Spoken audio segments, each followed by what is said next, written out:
Standard 5 good morning Hindi. अब हम व्याकरण चैप्टर 4 में चलते हैं। जो संज्ञा है चैप्टर 4 संज्ञा व्याकरण से संज्ञा किसे कहते हैं? संज्ञा किसी व्यक्ति, वस्तु, स्थान तथा जानवर के नाम के भाव को संज्ञा कहते हैं। एग्जाम्पल में कह सकते हैं महात्मा गांधी नाम हो गए, हाथी जानवर हो गया, उसका भी नाम है, आगरा स्थान हो गया, ताजमहल वस्तु हो गई। तो ये मैंने नाम उसका है। तो संज्ञा किसी व्यक्ति, वस्तु, स्थान के नाम के भाव को संज्ञा कहते हैं। संज्ञा के या संज्ञा हम कह सकते हैं नाम वाले शब्द को संज्ञा कहते हैं। हम शॉर्टकट में इसको ये भी कह सकते हैं, नाम वाले भाव शब्द को संज्ञा कहते हैं। तो संज्ञा के 5 भेद होते हैं। व्यक्तिवाचक संज्ञा, दूसरा है जातिवाचक संज्ञा, तीसरा है भाववाचक संज्ञा, चौथा है द्रव्यवाचक संज्ञा और पांचवा है समुदायवाचक संज्ञा, या उसके बदले हम कह सकते हैं समूहवाचक संज्ञा। यानी संज्ञा के व्यक्तिवाचक संज्ञा, जातिवाचक संज्ञा, भाववाचक संज्ञा, इसके बाद द्रव्यवाचक संज्ञा और समूह या समुदायवाचक संज्ञा। तब व्यक्तिवाचक संज्ञा है क्या? जिन संज्ञा शब्दों से किसी विशेष व्यक्ति, वस्तु या स्थान का बोध हो, उसे हम व्यक्तिवाचक संज्ञा कहते हैं। जिस संज्ञा शब्द से किसी विशेष व्यक्ति, वस्तु, स्थान का बोध हो, उसे हम व्यक्तिवाचक संज्ञा कहते हैं। तो विशेष व्यक्ति महात्मा गांधी भी हो सकते हैं, सुभाष चंद्र बोस हो सकते हैं, सचिन तेंदुलकर हो सकते हैं, नरेंद्र मोदी हो सकते हैं। ये सब विशेष व्यक्ति में आते हैं। इसके बाद में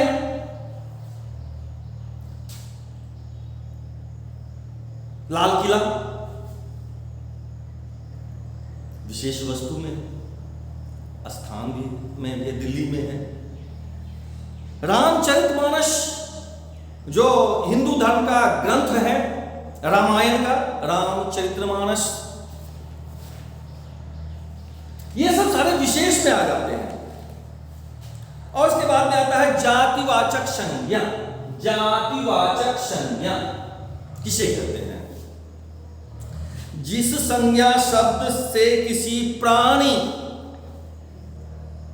में सब कुछ आ जाता है, मनुष्य भी आते हैं, पशु पक्षी भी आ जाते हैं, जिसमें जान है, जान कह सकते हैं। वैसे तो पेड़ पौधा में भी जान है, लेकिन वो नहीं आएगा। जगदीश चंद्र बोस ने इसके बारे में दुनिया को बतला दिया है कि पेड़ पौधे में भी जान होती है, उसे भी सर्दी गर्मी का असर होता है उस पर भी, तो वो प्राणी में नहीं आएगा।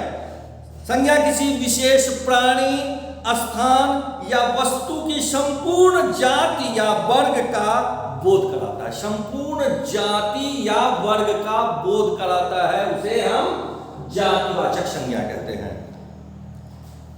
जैसे कह सकते हैं शिक्षक किसी पर्टिकुलर एक को तो नहीं पढ़ाते हैं, सभी को पढ़ाते हैं। बस में तो सभी कोई चलते हैं, बड़ा छोटा ऊंचा नीचा जो भी है, हर वर्ग के लोग। बकरी तो जो कि शिक्षक मैंने जो बोला, तो शिक्षक वर्ग में आते हैं, इंजीनियर भी वर्ग में आते हैं, डॉक्टर भी वर्ग में आते हैं, अभिनेता भी वर्ग में आते हैं।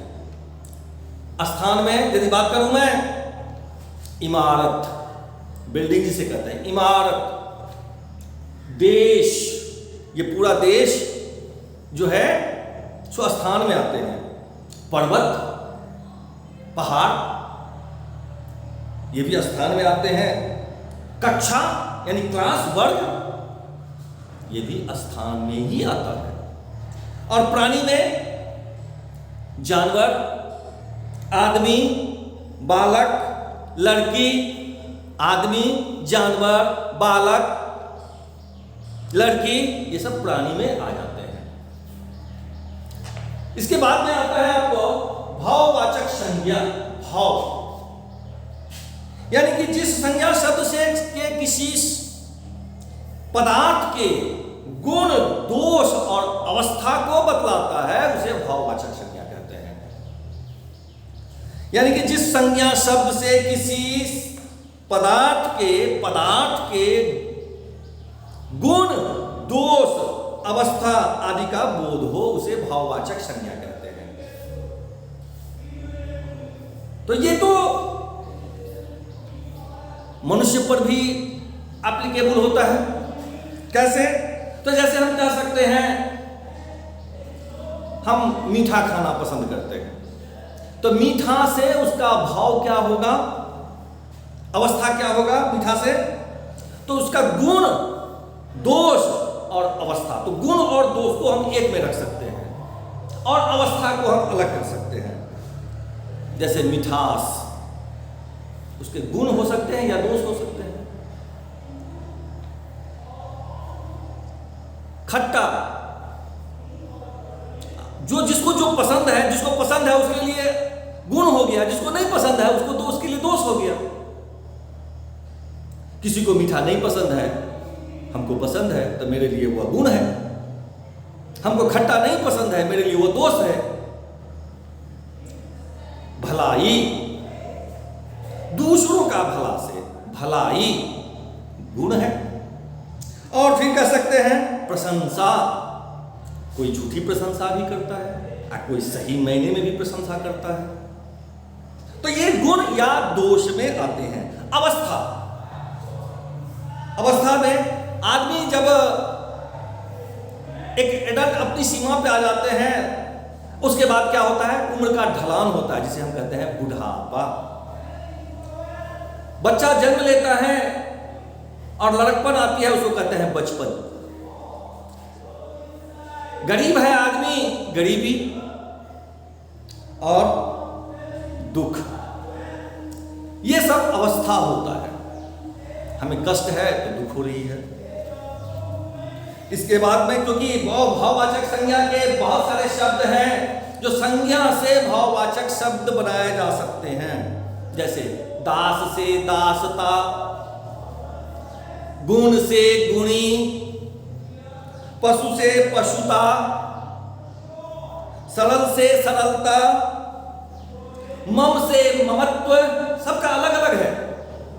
जैसे किससे होता है, ता जोड़ के होता है, आई जोड़ के होता है, पन जोड़ के होता है, त्व जोड़ के होता है, वट जोड़कर होता है, और ईमा शब्द भी जोड़ा जा सकता है। ईमा शब्द जैसे कह सकते हैं लाल, लालिमा, भंग, भंगिमा, दोस्त, दोस्ती, मित्र, मित्रता। तो ये सब भाववाचक संज्ञा में आते हैं। इसके बाद में आता है द्रव्यवाचक संज्ञा। जिस संज्ञा शब्द से किसी द्रव्य यानी पदार्थ का, पदार्थ, धातु का बोध होता है।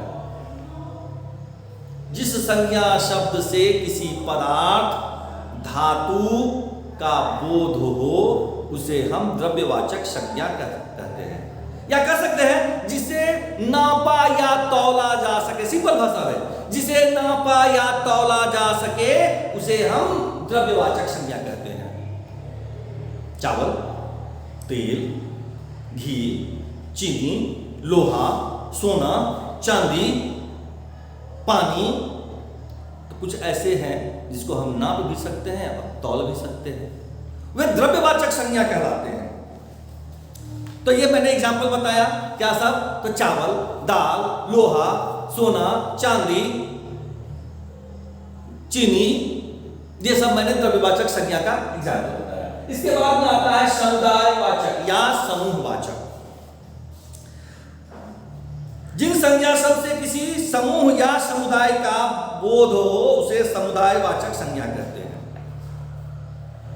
या सिंपल भाषा में हम कह सकते हैं, जिस संज्ञा शब्द से किसी समुदाय या समूह का बोध हो उसे समूहवाचक संज्ञा कहते हैं। जहां भीड़ इकट्ठी हो, तो भीड़ इकट्ठी कहां कहां होती है? हाट में होता है, जिसको हम बाजार भी कहते हैं, मेला भी कहते हैं। सेना में भी भीड़ होती है, टोली होता है, दल होता है,